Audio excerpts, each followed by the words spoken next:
మీ అబ్బాయి ఏం చెప్పలేదు? అమ్మాయి ఎవరు ఏం చెప్పలేదు, ఎవరు ఏం చెప్పలేదు సార్. ఇక మీరు కేసు స్టేషన్కి పోయినన్నారు కదా, ఏం మాట్లాడారు? స్టేషన్ కాడ ఆ అబ్బాయి మీద కేసు పెట్టినాం, ఆ అబ్బాయిని వచ్చి తీసుకెళ్ళండి అని చెప్పారు. అంతే. ఇక మీ మర్డర్ జరిగింది కదా, దాంట్లో మర్డర్ జరిగిన దాంట్లో తప్పు మాది ఏం లేదు సార్. అడిగి పోతే చేయదని తప్పు తెలుస్తుంది.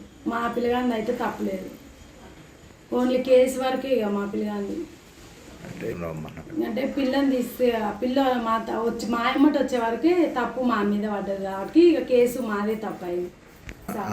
లేదు సార్, కేసు ఒకటే ఉంది కానీ మర్డర్ సంబంధం లేదు నా కొడుకుల కాడ, అది మాత్రం లేదు. ఎప్పుడో చేసిన సార్. అట్లానే కాదమ్మా, ఇప్పుడు ఆల్రెడీ అమ్మాయి ఫోన్ చేసిందని చెప్తున్నారు కదమ్మా. అట్లా ఇంకా అవన్నీ తెలియదు సార్. అన్నీ పోతే అక్కడ తెలుస్తుంది కానీ మిగతా అన్నీ నాకు తెలియదు సార్. ఇక మర్డర్ సంగతి మొత్తం నాకు ఏం తెలియదు. ఏమైనా అమ్మాయి ఇంటికి వచ్చడం ఒకటే తెలుసు, నేను అక్కడ మాట్లాడింది తెలుసు. ఇక మిగతా మొత్తం నాకు తెలియదు. ఇక